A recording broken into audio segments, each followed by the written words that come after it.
India की economy 260% बढ़ी है 30 साल में। बांग्लादेश की इकानमी 210% बढ़ी है 30 साल में और पाकिस्तान की इकानमी 60% बढ़ी है। 1990 में ना इंडिया हमसे 4 गुना था, आज इंडिया 10.5 गुना हो गया। आज इंडिया देखिए ना 3000 अरब डॉलर की उनकी इकानमी खड़ी है और हम 290 पे हैं। तो हम बातें करते रहे, हमारे पास एटम बम है। वो जो भुट्टो साहब कहते थे कि घास खाएंगे लेकिन एटम बम बनाएंगे, तो वही अब नौबत आ गई है कि घास खाने पे आ गए हैं। नमस्कार, जय हिंद, वंदे मातरम। इमरान खान को सत्ता में आए 3 साल पूरे हो गए हैं, लेकिन पाकिस्तान की हालत एटमी मुल्क होकर भी एक भिखारी से ज्यादा नहीं है। पाक मीडिया खुद कह रही है भारत की इकोनॉमी पिछले 30 सालों में हमसे 10 गुना आगे निकल गई और हमें घास खाने की नौबत आ गई है। कि अवाम भूखे और बेरोजगार हैं, जबकि हुक्मरान सब अच्छा होने की जो खबर है वो दे रहे हैं और ये बेहिसी की रिपोर्ट दे रहे हैं। इससे हुकूमत की करप्शन और नाअहली का इससे बड़ा और सबूत क्या हो सकता है। बजट आने को है, हुकूमत की कारकर्दगी का एक और साल सामने आने को है और वज़ीर आज़म इमरान खान ये दावा कर रहे हैं कि आइंदा बजट में अवाम को रिलीफ फराहम करेंगे। अब किस हद तक ये दावे सच साबित होते हैं ये तो अवाम को खुद ही पता चल जाएगा जब बजट आएगा। लेकिन अगर हम तारीख में देखें तो बजट आने के बाद जो है वो अवाम के हालात में कोई तब्दीली जो है वो नहीं आया करती। इस बार दावे तो हो रहे हैं हमारे पास एटम बम है, हमारे पास एटम बम है। सिर्फ एक न्यूक्लियर पावर बन पाए और वो भी ऐसे कि जैसे कहा जाता है, वो जो भुट्टो साहब कहते थे कि घास खाएंगे लेकिन एटम बम बनाएंगे, तो वही अब नौबत आ गई है कि घास खाने पे आ गए हैं। यहाँ पे लोगों की जो लिविंग स्टैंडर्ड्स हैं वो हाई नहीं हुए। ये बजट हुकूमत के लिए बड़ा क्रूशल है और हुकूमत के जो मुख्तलिफ लोग हैं वो ये कह रहे हैं कि शायद ये उनका आखिरी मुश्किल बजट है। पाकिस्तान जिस तरह फंस गया था चीज़ों में या जिस तरह फंसा दिया गया था, वो ये क्लेम करते हैं कि PMLN ने अपने आखिरी दौर में बहुत बुरी तरह वसाइल को ज़ाया किया था और पाकिस्तान बहुत बड़े डेफिसिट में चला गया था, खसारे में चला गया था। अब वो खसारे से निकला है, कुछ चीज़ें बेहतर हुई हैं, अब हम डिलीवर करने की तरफ जाएंगे। ये हमारा आखिरी मुश्किल बजट है और इससे निकलना होगा। मैं इमरान आपको बताऊं, जो मईशत है ना उसका तल्लक सिर्फ सियासत से नहीं। हमने क्या किया है, डॉक्टर महबूब हक साहब के साथ बड़ा करीबी मैंने वक्त गुजारा है। वो वक्त में 60s में 65 से 70 की बात कर रहा हूँ। कोरिया को हम प्लानिंग दे रहे थे। आज हमारे हज़ारों बच्चे कोरिया में जॉब कर रहे हैं और हमारी हालत दिगर गूँ है। हम हर हुकूमत आके कहती है कि नहीं जी हम तो बहुत अच्छा कर रहे हैं और बड़ा अच्छा बजट दे रहे हैं और इकानमी इंप्रूव हो रही है। मैं आपको थोड़ी सी मिसाल दूं, पिछले 30 साल में मैं एग्जैक्ट फिगर आपको इमरान देना चाह रहा हूं। 30 साल में वियतनाम की इकानमी 390% बढ़ी है। एग्जैक्ट फिगर है, इसमें कोई फ़र्क हो तो बताइए। इंडिया की इकानमी 260% बढ़ी है 30 साल में। बांग्लादेश की इकानमी 210% बढ़ी है 30 साल में और पाकिस्तान की इकानमी 60% बढ़ी है। यानी वियतनाम ने हमसे 6 गुना 7 गुना उन्होंने आगे बढ़ के उन्होंने मेहनत की। हम 1990 में ना इंडिया हमसे 4 गुना था, आज इंडिया 10.5 गुना हो गया। हमारी कुल आमदनी, ये फिगर है, इसमें कोई दो राय नहीं है, कोई इसको इख्तलाफ नहीं करेगा। ये स्टैटिस्टिक्स की और मनमोहन सिंह का जादू चला, बिल्कुल इंडिया तो बहुत कमाल तरक्की कर गया।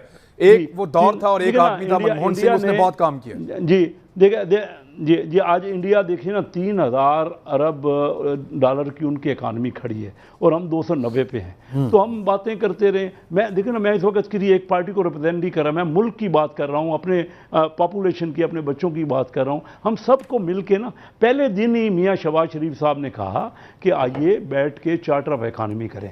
देखिए हम कहाँ दे, मैं आपको बताऊँ ना, कल की फिगर है, आप चेक कर लीजिए कि 16.5% घराने जो है वो फूड सिक्योरिटी के इंतहाई प्रॉब्लम में है, यानी उनको ग़िज़ा ही पूरी नहीं मिल रही।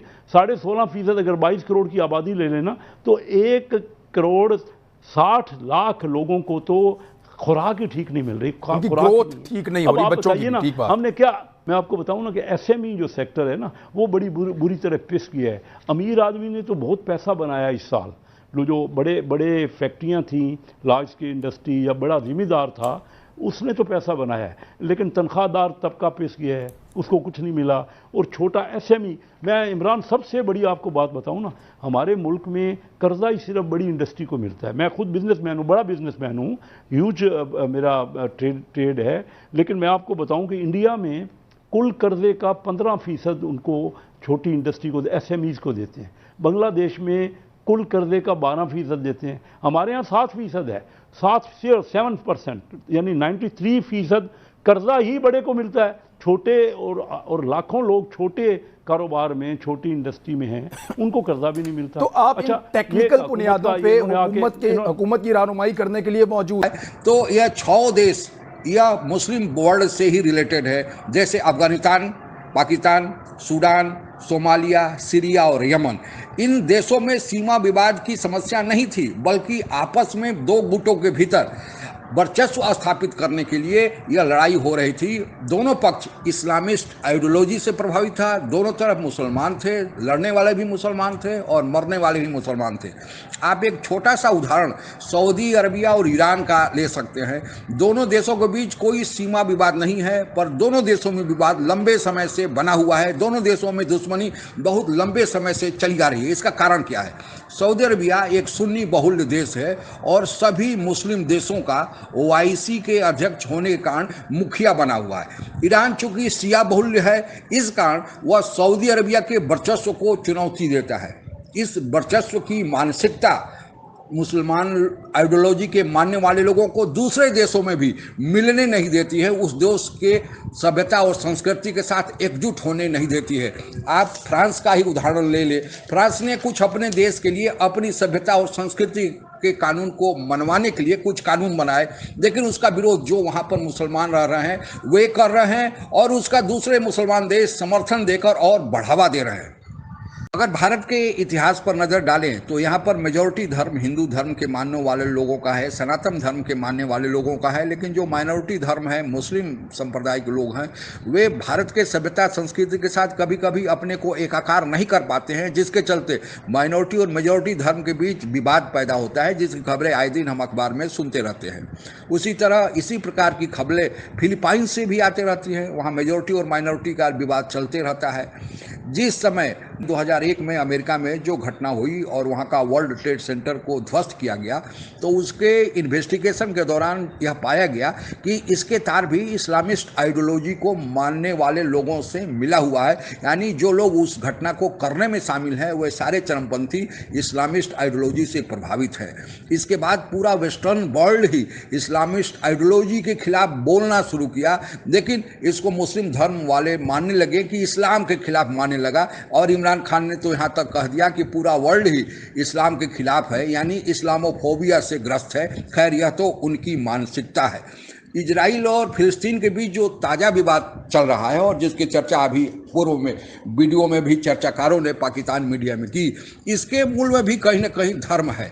जो यरूशलेम है, जो आजकल फिलिस्तीन की राजधानी है, वह यहूदी इजराइल भी अपना धार्मिक तीर्थस्थल मानता है और उस पर कब्जा करना चाहता है। और वहाँ पर अलस्का मस्जिद है, उस पर मुस्लिम धर्म के मानने वाले लोग भी उसका कब्जा चाहते हैं। और यह विवाद उसी के लेकर एक आगे बढ़ा हुआ है और लंबे समय से चल रहा है। हालांकि इसके पीछे भूमि विवाद का